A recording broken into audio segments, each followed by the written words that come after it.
أكثرهم فهم لا يؤمنون إنا جعلنا في أعناقهم أغلالا فهي إلى الأذقان فهم مقمحون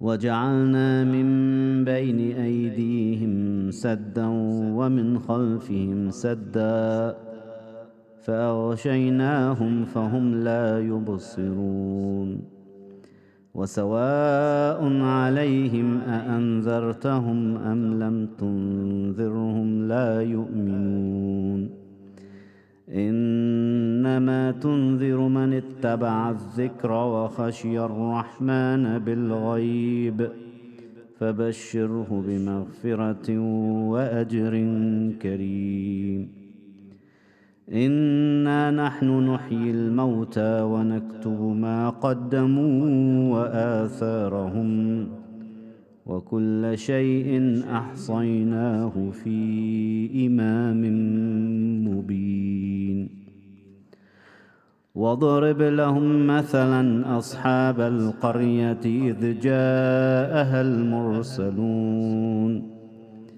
إذ أرسلنا إليهم 2 فكذبوهما فعززنا بثالث فقالوا إنا إليكم مرسلون قالوا ما أنتم إلا بشر مثلنا وما أنزل الرحمن من شيء إن أنتم إلا تكذبون قالوا ربنا يعلم إنا إليكم لمرسلون وما علينا إلا البلاغ المبين قالوا إنا تطيرنا بكم لئن لم تنتهوا لنرجمنكم وليمسنكم منا عذاب أليم قالوا طائركم معكم أئن ذكرتم بل أنتم قوم مسرفون وجاء من أقصى المدينة رجل يسعى قال يا قوم اتبعوا المرسلين اتبعوا من لا يسألكم أجرا وهم مهتدون وما لي لا أعبد الذي فطرني وإليه ترجعون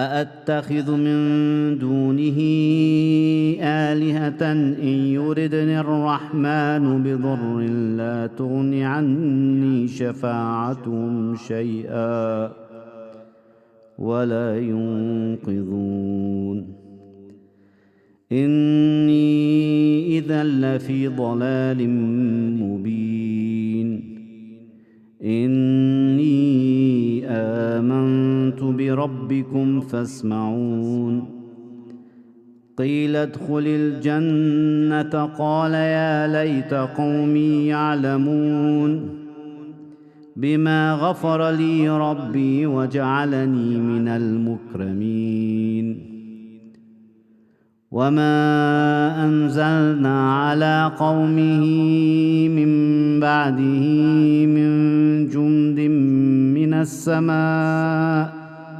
وما كنا منزلين إن كانت إلا صيحة واحدة فإذا هم خامدون يا حسرة على العباد ما يأتيهم من رسول إلا كانوا به يستهزئون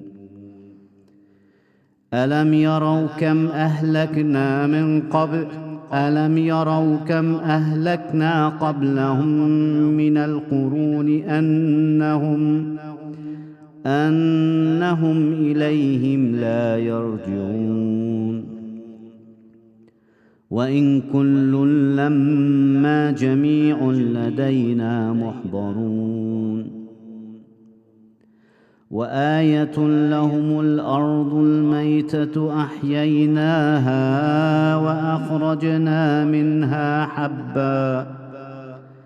وأخرجنا منها حبا فمنه يأكلون وجعلنا فيها جنات من نخيل وأعناب وفجرنا فيها من العيون ليأكلوا من ثمره وما عملته أيديهم أفلا يشكرون سبحان الذي خلق الأزواج كلها مما تنبت الأرض ومن أنفسهم ومما لا يعلمون وآية لهم الليل نسلخ منه النهار فإذا هم مظلمون والشمس تجري لمستقر لها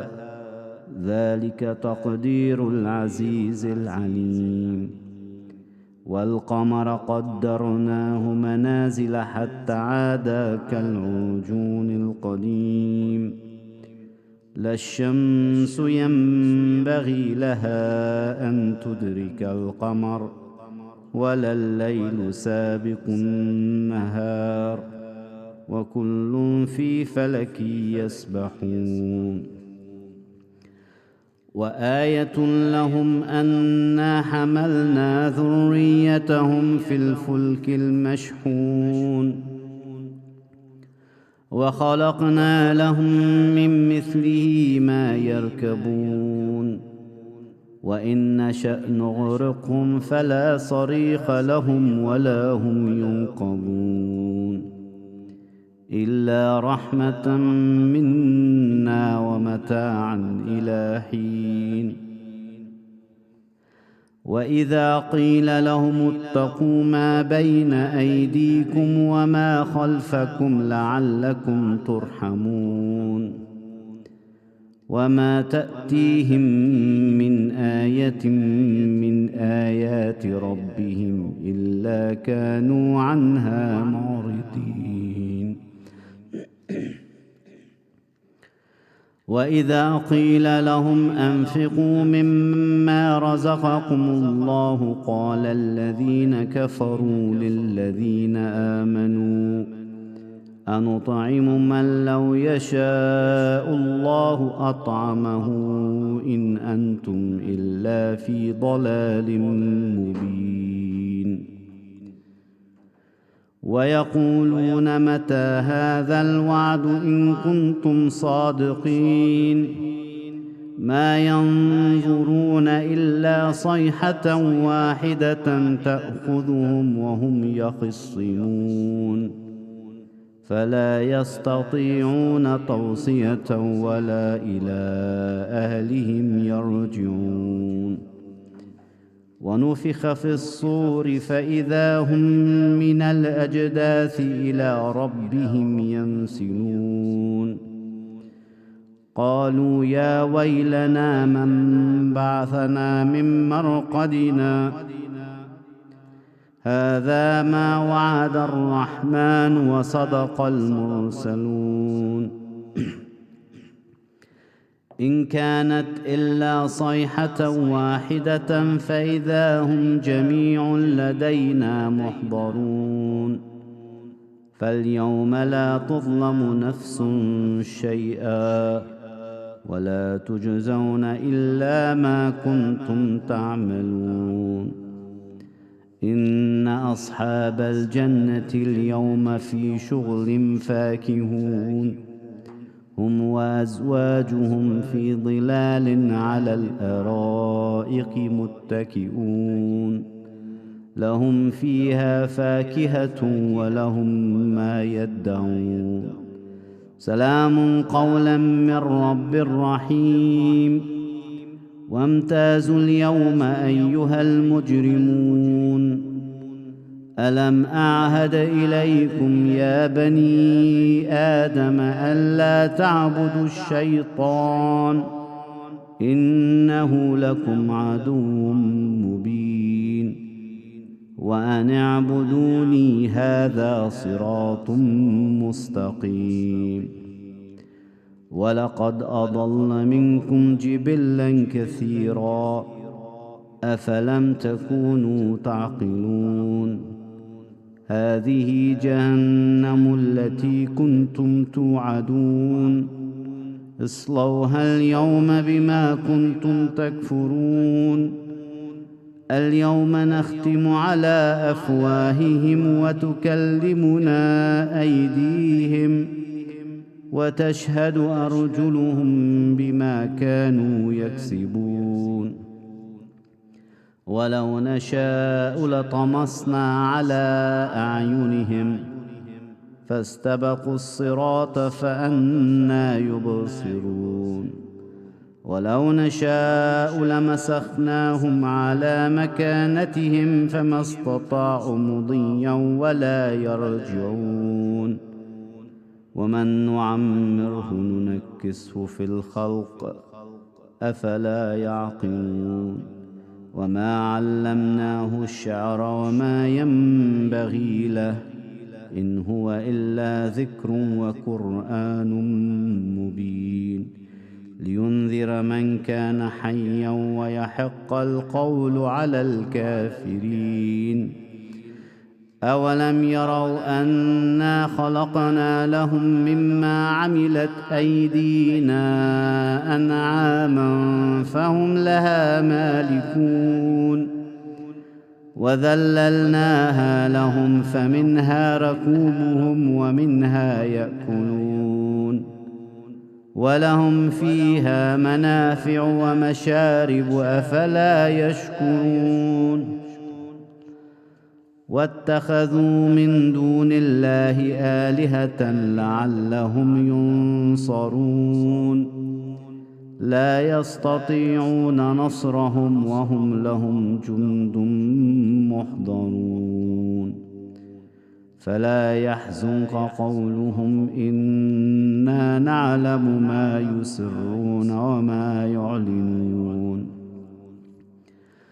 أولم ير الإنسان أنا خلقناه من نطفة فإذا هو خصيم مبين وضرب لنا مثلا ونسي خلقه قال من يحيي العظام وهي رميم قل يحييها الذي أنشأها أول مرة وهو بكل خلق عليم الذي جعل لكم من الشجر الأخضر نارا فإذا أنتم منه توقدون أوليس الذي خلق السماوات والأرض بقادر على أن يخلق مثلهم بلى وهو الخلاق العليم إنما أمره إذا أراد شيئا أن يقول له كن فيكون فسبحان الذي بيده ملكوت كل شيء وإليه ترجعون صدق الله العلي العظيم. رحم الله من قرأ سورة المباركة الفاتحة إلى جميع موتى المؤمنين والمؤمنات قبلها الصلاة على محمد وآل محمد. اللهم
أعوذ بالله من الشيطان الرجيم بسم الله الرحمن الرحيم والحمد لله رب العالمين والصلاة والسلام على سيدنا محمد وآله الطاهرين اللهم صل على محمد وآل محمد وعجل فرجهم. Brothers and sisters, Assalamu alaikum wa rahmatullahi wa barakatuh.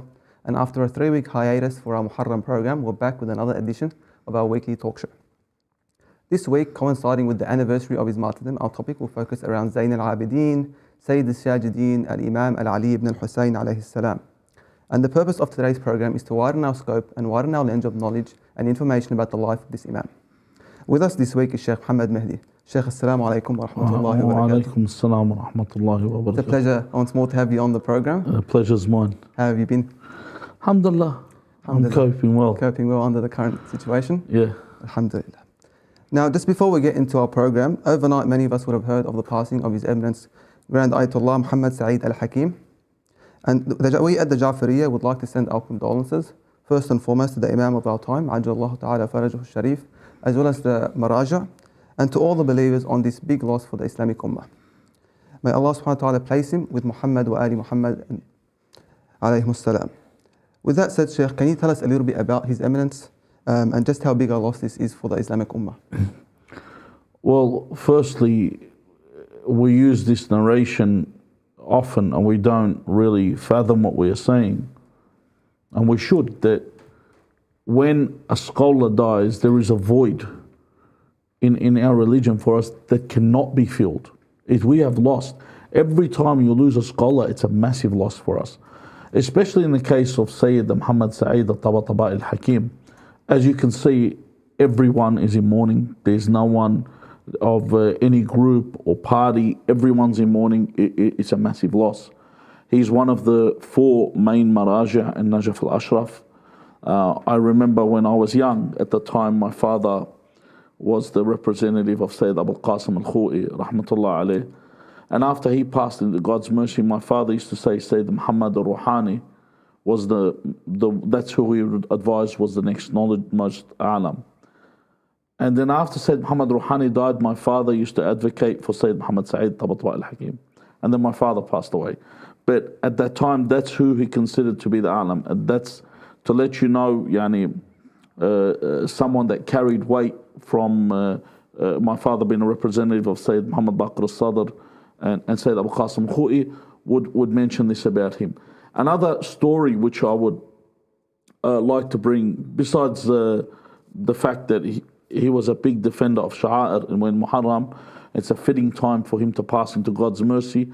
He was a defender of Sha'a'ir Abu Abdullah al-Hussein. Everything got to do with the ziyarah, everything in link to the processions and the rituals of Muharram that people tried to eliminate. He was a big supporter of this.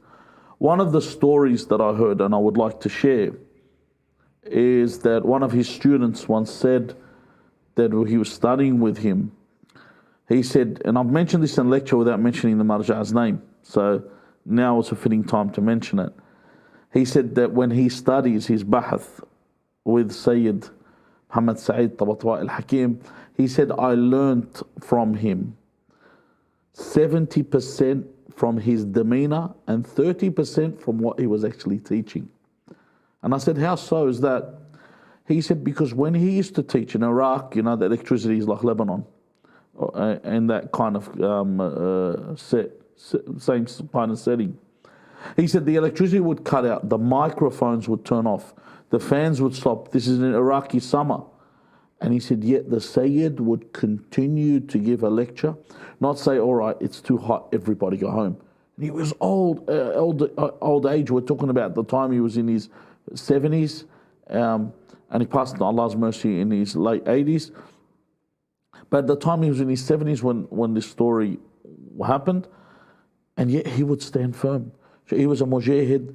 He kept teaching to his very last days. He wasn't someone that would avoid teaching. Another blessing that we got from him is when his son Sayyid Riyadh came to the Ja'fariya here, and he had a proposal for the boys in Sydney to go to Qom al-Muqaddasa and study. And we had several of the boys from the Ja'fariya and other centres that went to Qom for several weeks to study, to get a taste of what the Hawza is like. So it truly is a great loss. I've tried to compact everything as Allah quick as have I mercy could. on his soul and raise him with Muhammad wa Ali Muhammad.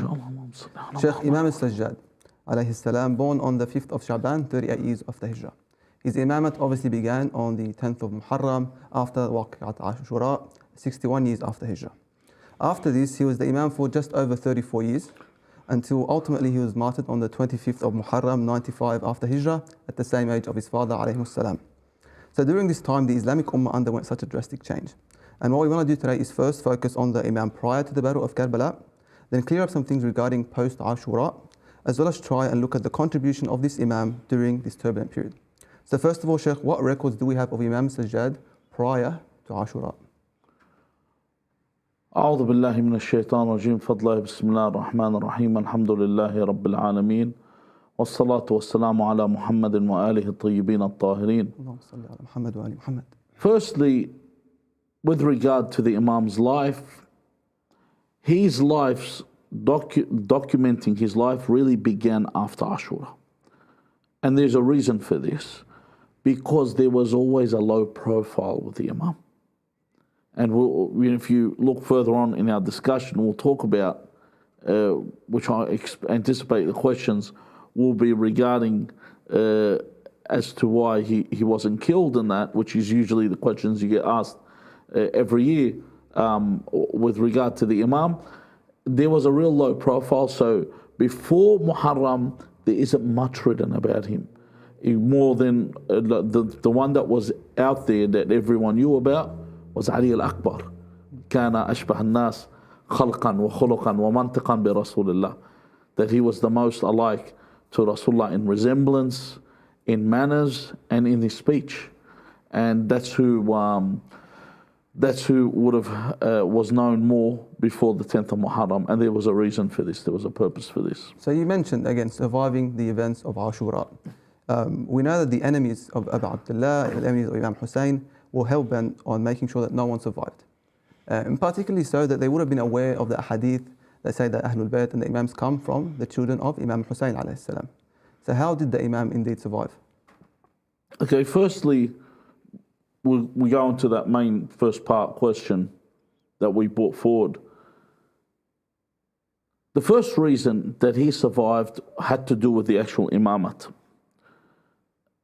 See, Imam Hussein alayhi salam, a day when he spoke, the night where he said to the people that you can take to the hills, leave, and you don't have to fight. You can take the night for you to depart.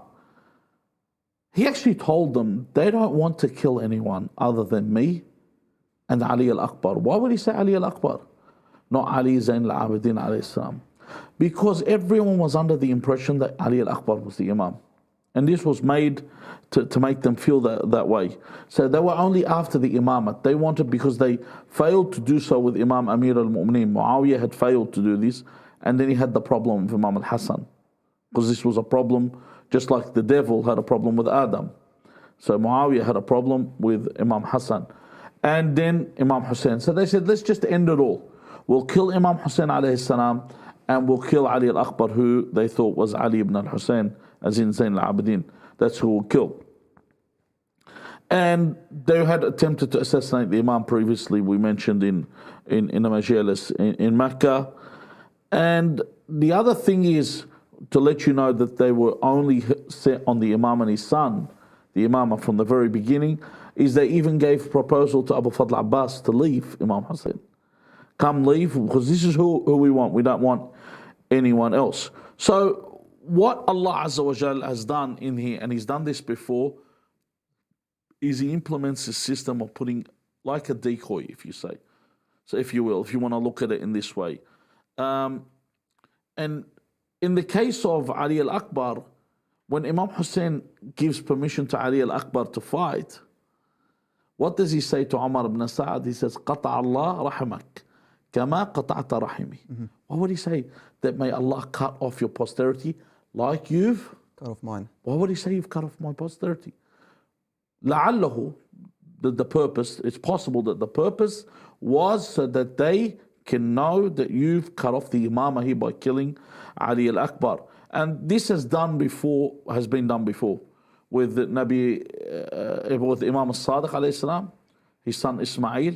Many people thought he was going to be the Imam, or Abdullah al-Aftah, who was also perceived to be the Imam as well, rather than Imam al-Khadhim, to throw people off.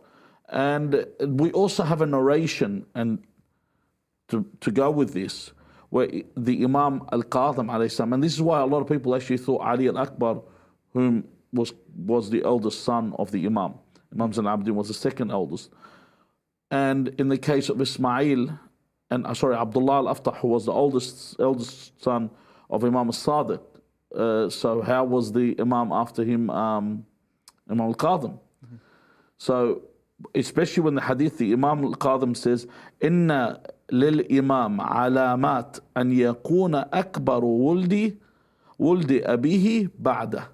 So of the signs of imamah is that they have to be the eldest son of their father after them.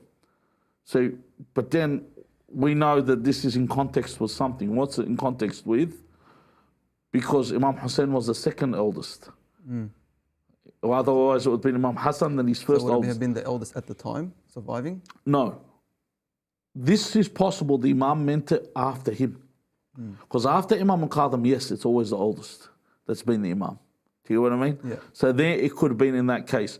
But it would also indicate that there was a way to disguise this. So the Imam survived. Another thing is Imam Hussein alayhi salam named all his sons Ali. Ali al-Akbar, Ali Zain al-Abidin, Ali al-Asghar, whom also is referred to as Abdullah al-Radi'. And this is why when they went into Kufa, and sorry, I've went a bit on this point, but it's important. When they went into Kufa, and Ubaydullah bin Ziyad sees Ali Zain al-Abidin Sajjad salawatullah alayhi, he says, Man ant? And he says, Ana Ali ibn al-Hussein. And then he says, Alaysa qad qatala Allah Ali? Didn't Allah kill Ali ibn al-Hussein? So when he questions this moment, is he thought we're done with this. What's this guy still doing alive? So that's why he wasn't killed. So just in that moment, then why did they not kill him in the court of Ibn Ziyad? So Ibn Ziyad, at this point, because they've achieved their goals, they've brought them as prisoners, they're all shackled. Then Ibn Ziyad says that didn't God kill Ali ibn al-Hussein? And then Imam Zain al-Abidin said, I had a brother called Ali, and the people killed him. And then Ibn Ziyad says, Allah killed him. So Imam Zain al-Abidin says, Allah yatawaffa al-anfus, Allah takes away the souls. So then he says, have you got the audacity to question me? He says, cut his neck, cut his throat. Say that Zainab throws herself on him and says that she says, kill me, if you kill him, you have to kill me also. And then there was a bit of a commotion there, so Ibn Ziyad backed out. Said, you've killed it, you've done enough killing, you've achieved what you wanted, there's no need for this. And also, also at this point, they had come in, there was a bit of unrest at the start. Don't think everyone was compliant with what was going on. There was unrest, so what they had done, this was the beginning of their end. So they weren't willing to kill anymore at this point, especially killing Sayyidah Zainab alayhi salam, who put her life at stake to save, like her mother had done with Amir al-Mu'mineen, put her life at stake to save the Imamah. Ahsan, Shaykh. And at the end of the day, there is that divine protection from Allah subhanahu That's wa right. ta'ala. Well, this is paramount. That's the first thing, first and foremost. Sheikh, when we talk about Imam al-Sajjad, generally there is a large focus on his role during and after the Battle of Karbala and the captivity under Ibn Ziyad. And so when we look at his life, can you shed some light for us on after the release of the Imam, what was his role during his time under the Umayyad rulers, under tyrants like Yazid ibn Muawiyah, like Marwan ibn Hakam, and was his Imam well known amongst the people, and how was his treatment given from those tyrants? Well, after it was at the time of Yazid ibn Muawiyah, they thought that everything had been settled. Even in Yazid's court, he asked permission from Yazid to speak. And Yazid didn't want to let him speak. He said, these are Ahlul Bayt al-Risala, even though he had said La'ibat Hashim or al-Mulk, even though he had already said that there was no religion to begin with. But then he said, these people, they understand.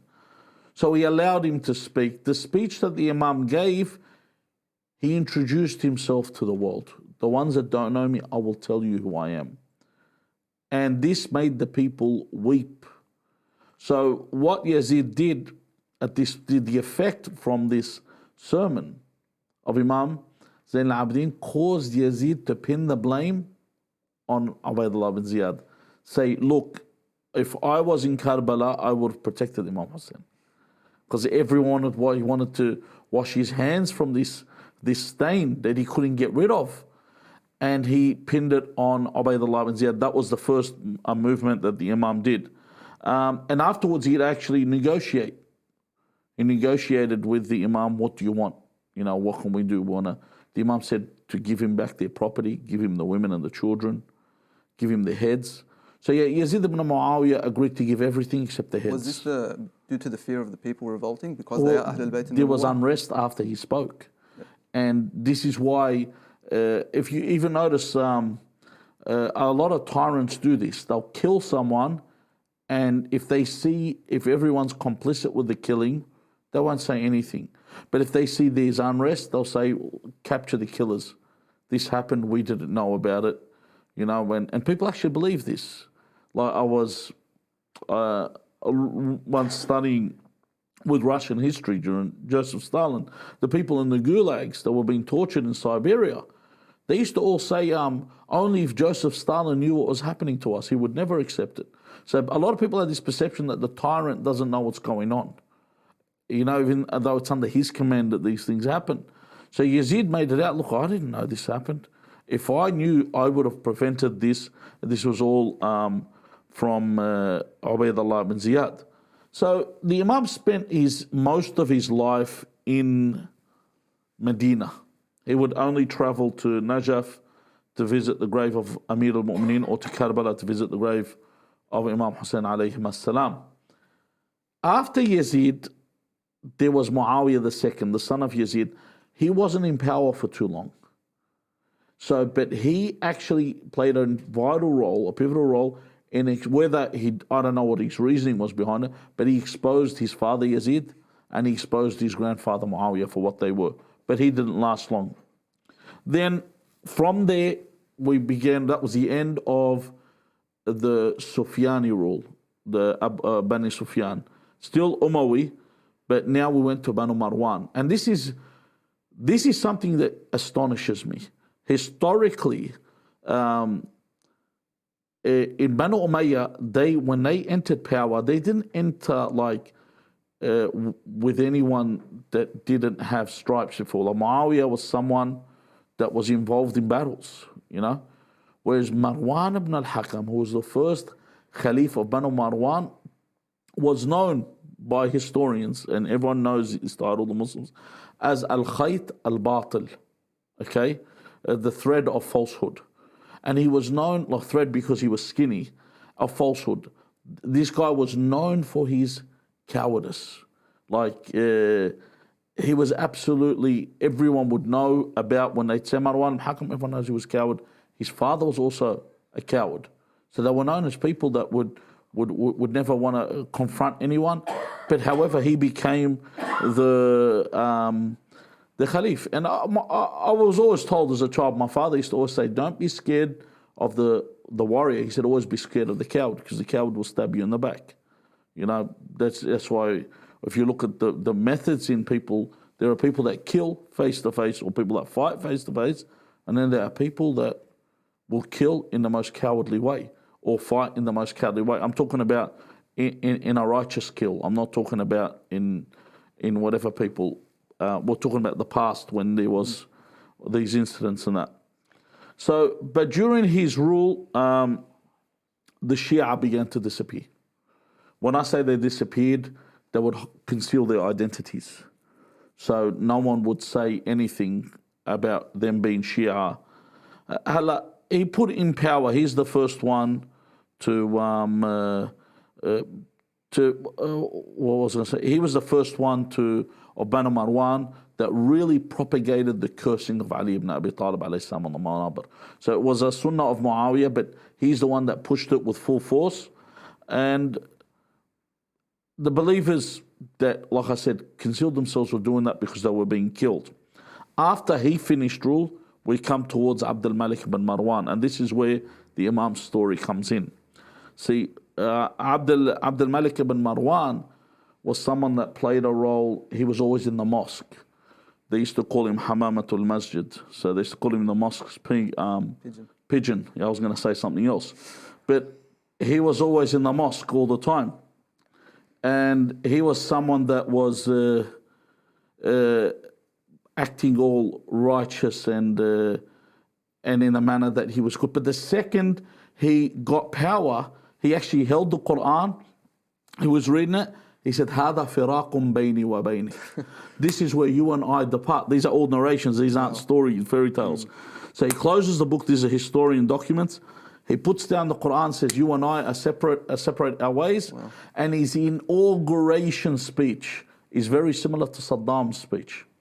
Have you ever seen Saddam's inauguration speech where he says that I can kill 100,000 and I wouldn't get a single white hair?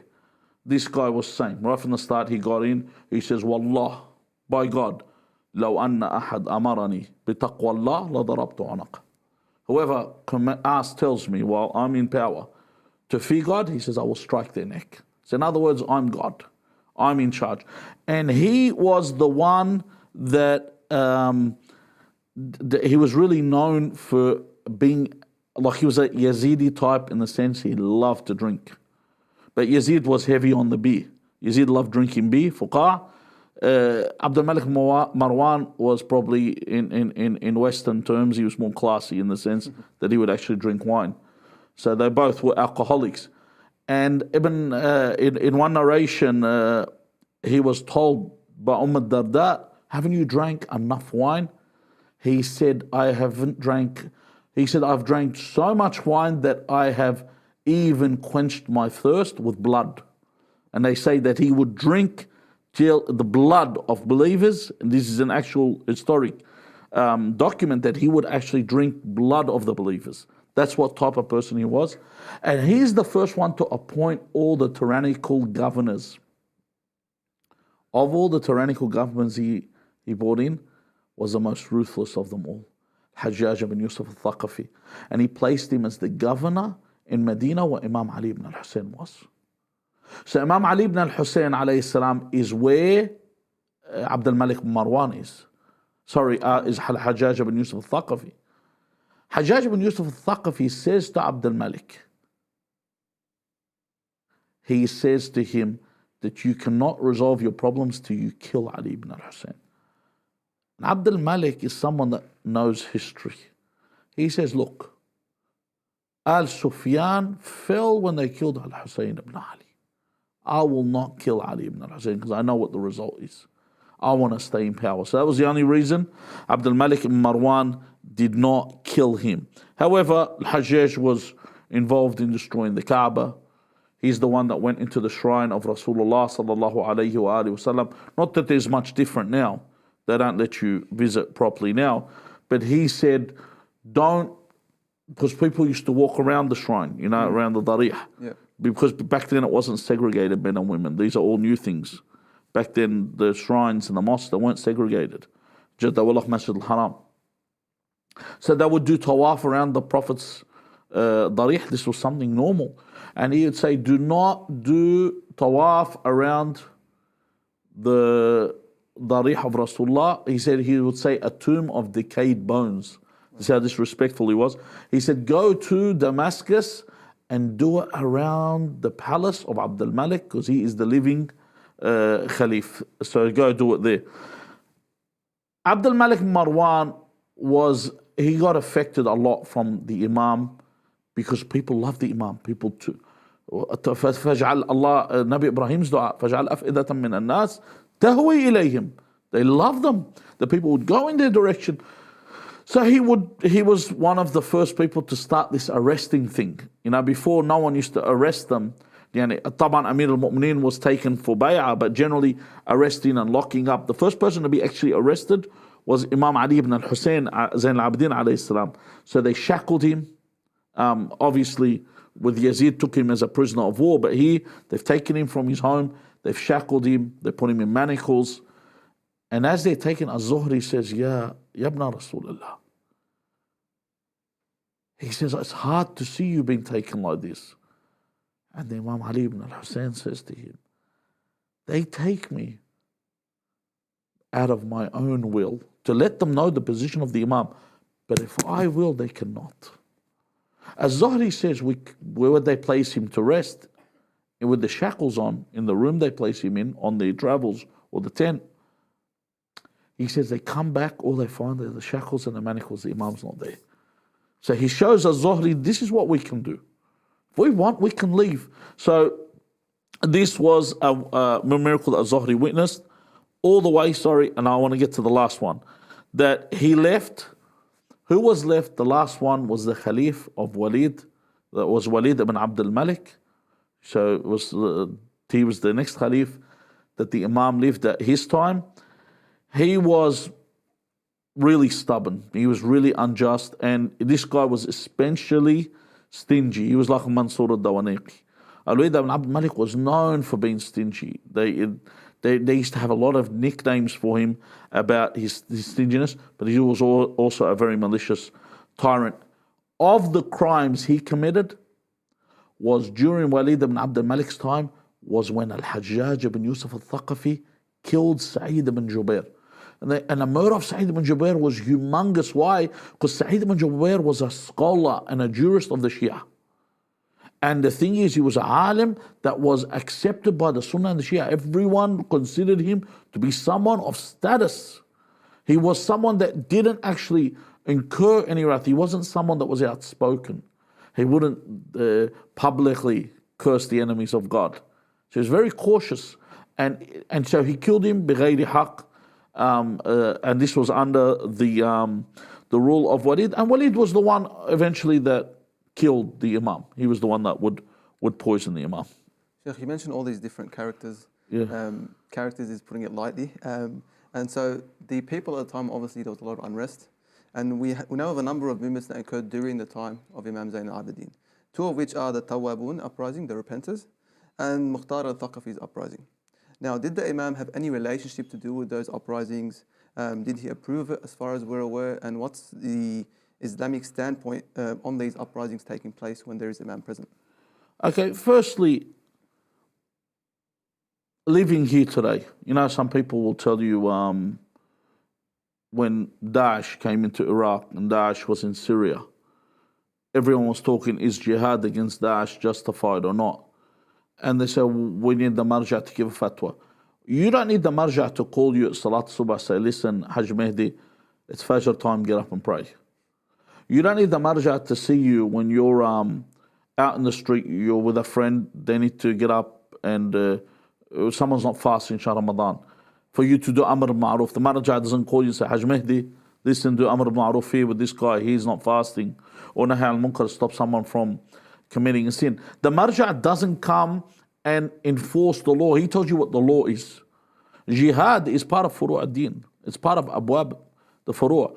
When the state in Syria, when the shrine of Sayyidah Zainab alayhi salam, the rights of the people were being attacked and these Dawash were hell bent on killing everybody, then the people at the time, Taban, at that time it would have been wajib, it would have been wajib kifai. It doesn't mean everyone has to go. Those that were fighting for us, may Allah protect those that fought for us, and those that were martyred, they go to paradise. They are with the people that fought and protected. They are with whoever they followed, Muhammad wa Ali Muhammad, alayhim afdal salatu wassalam. They didn't need a edict or a fatwa to tell them to go fight. They had to go fight.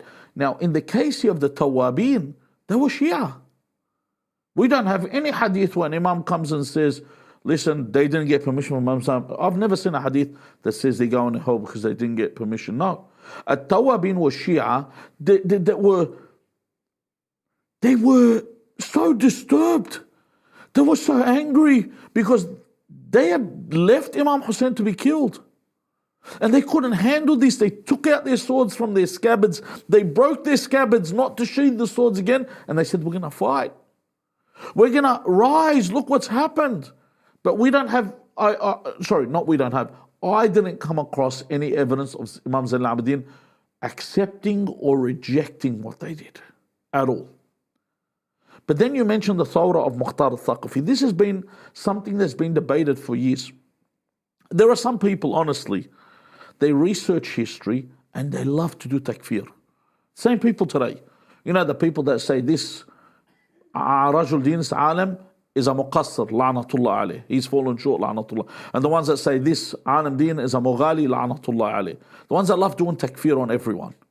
There are people that like to smash. And at the time, Mukhtar al-Thaqafi was a victim of this, where people would say this guy was someone that liked a muwali of Uthman. He liked Uthman, so may God curse him. You know, they would say that. And even Zuhair ibn al-Qayn was a muwali of Uthman before he followed Imam Hussein alayhi salam. So where did he end up? Same with Wahab. Wahab was a Christian. And where did he end up? He ended up on the Ark of Salvation. Does anyone deny this? Of course not. Mukhtar al-Thaqafi, he wanted to take vengeance for everyone that partook with the killing of Imam Hussein. Even Hamid ibn Muslim, the main narrator that you always hear in Karbala, they say that Hamid ibn Muslim wanted to join Mukhtar, but he heard that Mukhtar was killing everyone. There was no room. This is not Imam Hussein alayhi salam, where you could have done 1,000,001 sins and came back and said, "Oh, Abu Abdullah," and he would say, "Ahla wa sahla." This is not the doorway to Allah Azza wa Jal. Allah Azza wa Jal, you just have to say, "Ya." Just look towards Allah, He's forgiven you. You know, if Allah gives you, do you know when you ask for forgiveness, just to give you an idea, when you ask for forgiveness, I know it's a bit of a segue, but if I ask for forgiveness, who do you think inspired me to ask for forgiveness? Allah. When I turn back, Allah inspires me. Why do He's turned me back? Because He wants me to come back.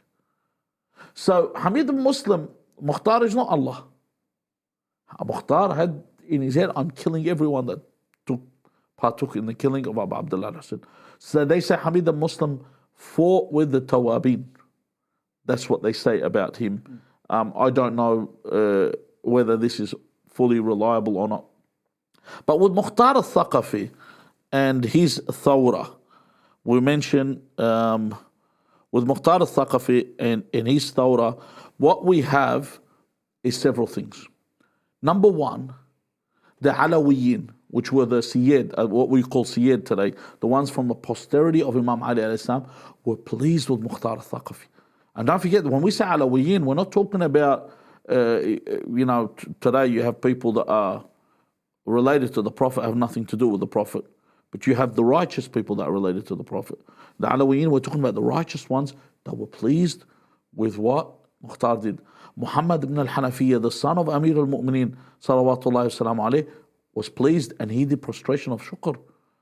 We have even a narration that says that even Imam Zayn al-Abidin, when the heads of Ubaydullah ibn Ziyad ibn Marjana and the head of Umar ibn Sa'ad were brought to him, that he did a prostration of shukr. Another hadith says that Ali ibn al-Hussein, when he had heard of Ibn Marjana being killed, Ubaydullah, they say this was the first time people saw him almost laughing. He was smiling. He was so happy. They say he had camels with fruit on it and all this, and he gave it out to the poor. It was like joy for him. You know, it's like, when someone biyakul bit-tar, the tar has been taken. It's time for me to show, yes, revenge it, because this is true. It's within us. The tar is something that is within us. It's like when we sit down right now and we hear someone was killed by our enemy.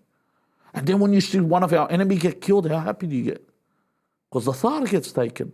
It makes you happy when you hear someone die. Like, for example, didn't you get happy when Donald Rumsfeld died? Everyone was happy.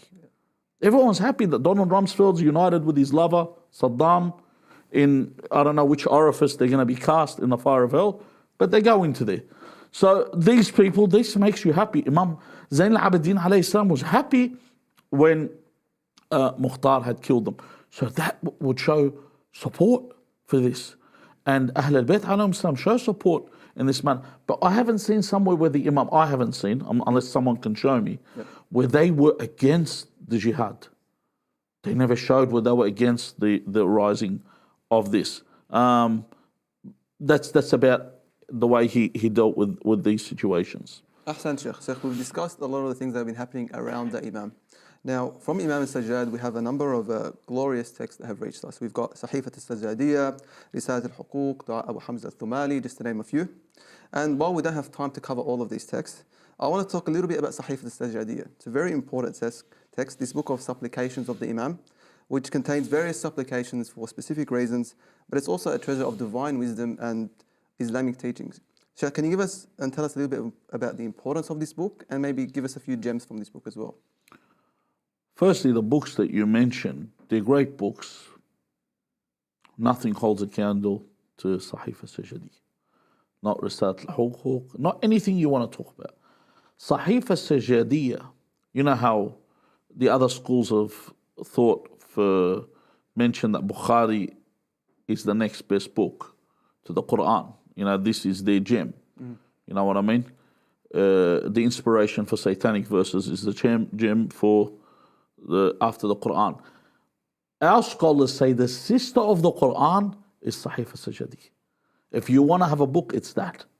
In fact, it's called by our scholars, our historians, our thinkers, they say it's the Psalms of Al-Muhammad. Allahumma salli ala Muhammad wa ala Muhammad. So it's the Psalms, their prayer book. This is how important this book is. The book, in terms of its authenticity, there's over 56,000 what's it called? Chains that you can authenticate what's written. It was also composed at a time where life was terrible. You know, it's all the people I just mentioned. The only break people had was Muawiyah ibn Yazid, and he wasn't even around for a complete year. Wow. Other than that, it was the worst time to be. I want to give you an idea of what time we were at. I'm gonna try and make this PG. But the time we were at, a man entered a mosque, and this was a main mosque. As he came towards the mosque, he saw next to the mosque a vineyard. And he asked, what's this vineyard for? Because people that know, there's a difference between the grapes that you have for eating and the grapes that they use for winemaking. There's different types, you know what I mean? Yeah. So the grapes that were there for wine. So he said, what are these grapes for? They say, we use this to make wine. He said, you make wine from a vineyard that's part of the mosque? They said, yes, this is how we finance the mosque. This is the time that they were in. So he walked into the mosque. He found the Imam of the masjid could barely stand up. Well, this guy was tanked. He had drank so much, he could barely stand up. And he prayed Salat al-Subh with 8 rak'at. So after he finished praying, he said to him, how much is Salat al-Subh? So his advisor hits him and says, it's 2 rak'ats. And he says, this guy is not going to accept 8. How's he going to accept 2? He didn't even have an idea what he was praying. So then this man went to go see the local hakim, the governor there, to find out the magistrate there to see what the hell's going on. What's going on here? That the mosque is in this state. When he walked in, he saw an episode which is probably going to be acceptable in the next 20 years, you know, because, you know, we're moving this rainbow, what's it called, locomotives going 100 miles an hour. This is the next stage, the natural stage it's going to go to. But he saw the magistrate was with a young boy, and he was seeing if the boy had reached adolescence. I don't need to explain what he was doing, but that was the image that was at the time of Imam Zayn al-Abidin. This is what you're looking at. So this book came at this terrible time where there was terrible events. There was political turmoil that affected the lives of the Muslims, and Muslims were too busy forming political parties in order to achieve their interests and their ambitions. There was no Islamic spirituality. There was no teachings, manners or rules. So Sahif al-Sajjadiyya opened doors and gave the Muslims religious awareness that they had not known before. Okay? It urged the Muslims to devote their lives to Allah, to purify themselves, because this is how you reach salvation. When you devote everything you have to Allah Azza wa Jal. So I want to look at a few things in the Sahifa Sajjadiyya and then take a look at one of the du'as. Number one, Sahifa Sajjadiyya made people, which is a big problem today, and this is where people need to understand. Today we have an issue with people, and if you ask people what's the most important thing, they say, my happiness. They want to be happy, and which is the wrong answer. You need to escape the material world. And Sahifa Sajjadiyya was the first thing that made them escape the material world. Attached with what is above them, with Allah, with the celestial realm, to avoid where they are right now. The other thing, it exposed to the people, let people know the knowledge of the Imam. When you read Sahifa Sajjadiyya, you see how knowledgeable the Imam is.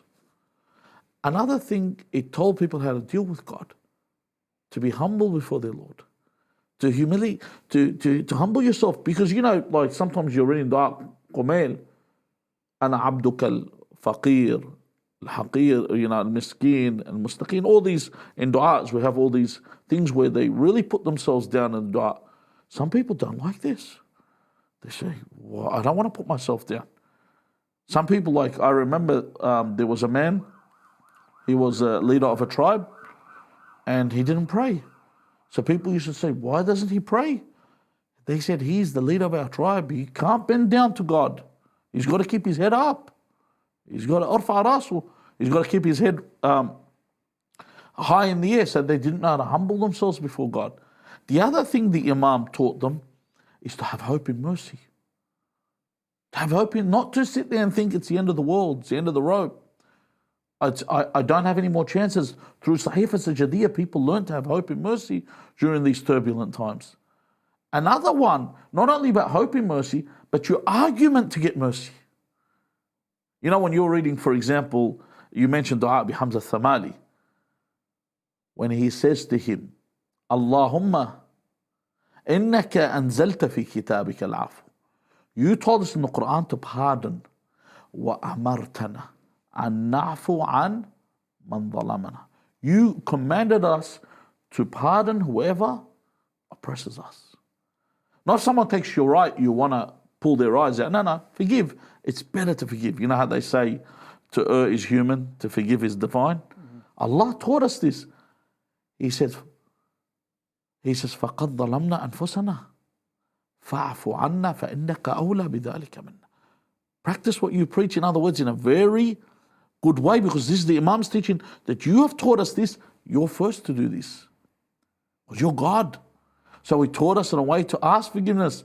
وَأَمَرْتَنَا أَنْ لَا نَرُدَّ سَائِلًا عَنْ أَبْوَابِنَا. You told us not to turn anyone away from our doors. وَقَدْ جِئْتُكَ سَائِلًا فَلَا تَرُدَّنِي إِلَّا بِقَضَاءِ حَاجَتِي. I've come to ask you. When people ask, if someone asks me, should I turn them away? No, you shouldn't turn them away. Doesn't mean I have to give them my house. I can even just a minimal at least say, Allah ya'tik. I've come to you, I'm asking you, Allah, don't turn me away. So he's given you the way to present your argument in the du'as. Another thing, he taught us how to purify our souls. Tazkiyat al-nafs. Because if your soul's not pure, how are you going to accept the guidance from Allah? And the other thing, what's our biggest problem today? It's stress, anxiety, angst. This is the medicine. This is the medicine for the perplexed soul. The soul that is troubled. This was the medicine, this dua. It teaches you ways of turning to God. The 15 whispered prayers are unbelievable when it comes to turning to God. Everything in Sahifa Sajjadiyya is present. Also, it taught the people a way to revolt against the Umayyads who had muffled the Shia. Why? Because they would get their teachings through supplication. And this is where, if you look at the first dua, it's the one I wanted to look at. It's amazing dua. The first dua in Sahifa Sajjadiyya, al-hamd wa thana. the one has to do with praising Allah. He says, Alhamdulillah, al-awwal bila awwalin kana qabla. So praise to Allah, the first, who does not have a first before him, who does not have anyone before him that's first. What's he teaching us here? Because our natural understanding is we always believe that there's something that causes something. Yep. And that's why he's telling us, hold on, this God is the cause of everything. There's nothing before him. You're not going to understand this because we're limited. Yep. We're not going to understand it. Just like we don't understand the continuity of numbers. The numbers have no beginning and no end. Okay. Then he says, وَالْآخِرِ بِلَا آخِرٍ يَكُونُ بَعْدَ. This is the one that stumps me completely. The first one you think stumps you, the second one is unbelievable. Because the first one says there's no first before Allah. This one, we've been promised that we're going to live in hell, in heaven for how long? Eternity. Eternity. And our enemies are going to be in hell? Eternity. For eternity. So there is that perpetual, that life, that eternal life. So he's saying that Allah is the last and there's no one after him. But we're going to be there forever. What does that mean? I cannot comprehend. And then he explains why. He says, الَّذِي قَصُرَتْ عَنْ رُؤْيَتِهِ أَبْصَارُ النَّاظِرِينَ. That the beholder's eyes, they fall short of seeing him. So, you know how you are the one that, you know, when I want someone to see something, I'm pointing something out to show them, look there, look there. You know, it's like when you want someone to scratch your back in the right spot. If only you can point where you want them to scratch. So you want to show them. So even if you're the one in control of your vision, you're the one in control of your sight, you're in control of it, you can't see God. You can't. It's impossible. It's not something that's tangible and that can be seen with the eyes. And then he says, وَعَجَزَتْ عَنْ نَعْتِهِ أَوْهَامُ الْوَاصِفِينَ. So the people that imagine and try and describe things, they are not capable to depict God in any way. Because there's not, if you even look at Amir al-Mu'mineen in Nahj al-Balagha, salawatullah salamu alayhi, all he gives are statements of negation. God is not this and he's not that, he's not, because to actually describe, you can't describe what God is. In fact, the Asma' Allah al-Husna, Ahl al-Bayt are the manifestation of these names. These are names for us to be able to turn to God. Otherwise, what God is far beyond our understanding. Then, later on dua, he introduces us, because it's called Hamd wa Thana, he introduces us to the praise. He says that in this, he says that had it, I don't know how we're doing for time. Yeah, we're just about out of time. Okay, so I'll just sum it up. He says, had you not taught us to be thankful for what you have given us, and we had not known to praise you, then he said we would have been removed from being considered as humans. In fact, we've become animals. You know, a lot of people consider themselves animals now. They've already chosen this. They say we're animals. They consider, since the orangutan and I, we're all the same. So yeah, so for them, they've already chosen this path. So he says, we would be like animals. And then he mentions the verse, إِنْهُمْ كَالْأَنْعَامِ بَلْ هُمْ أَضَلُّ سَبِيلًا. They're like cattle, no, they are less than this. If you're not thankful, then you are less than an animal. Because you have been given this choice. And this is just from the first dua. He lets you understand the bounties and the blessings that Allah Azza wa Jal has bestowed upon us. Ahsan, Shaykhna, I think more than ever, I think this book is eternal, but particularly now, it's something that we really should turn to. Sheikh, we are out of time, but I just want to touch on really quickly. After all the oppression that Imam Sajjad had to witness and bear, how was he martyred? Well, Imam Ali ibn al-Hussein, if you want to tell me it was the poison of Al-Walid, Imam Ali ibn al-Hussein was a dead man walking from the very beginning. Imam Ali ibn al-Hussein would not eat anything, would not drink anything, except that he would weep. And he would sit.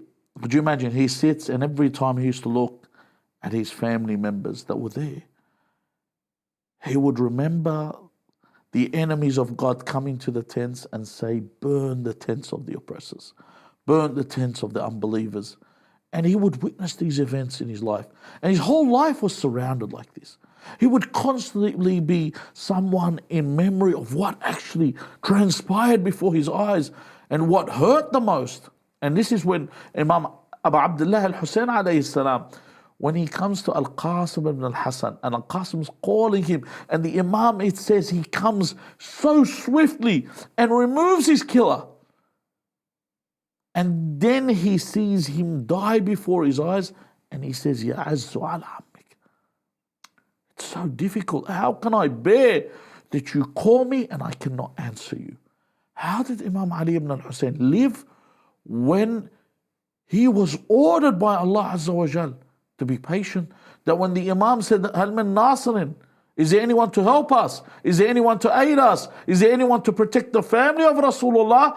Imam Ali ibn al-Hussein alayhi salam got up, he put his cane, he tried to stand up, and Imam Hussein called Sayyidah Zainab and said, do not let him get out, so that the earth does not become void of the family of Rasulullah. This he had to carry all his life. It's hard when you cannot help someone. It's harder when you have the ability and you have to practice patience. So even though Walid ibn Abdul Malik poisoned him, Imam was dead from the day of Ashura. May the curse of Allah subhanahu wa ta'ala be on the oppressors of Muhammad wa Ali Muhammad. That wraps up our program for this week, Shaykhna. Thank you again for joining us and enlightening us and really opening our eyes on this topic. May Allah subhanahu wa ta'ala reward you immensely and keep you on the path of Muhammad wa Ali Muhammad. To the viewers, I'd like to thank you for joining us once more. We ask Allah subhanahu wa ta'ala to cure all the sick of the believers. We ask Allah subhanahu wa ta'ala to have mercy on their deceased, especially those watching at home, and in particular His Eminence, Sayyid Muhammad Sa'id al-Hakim, rahmatullahi alayh. We ask Allah subhanahu wa ta'ala to hasten the reappearance of our 12th Imam and have us standing under his banner and make us of his awliya, his foremost and his highest ranks.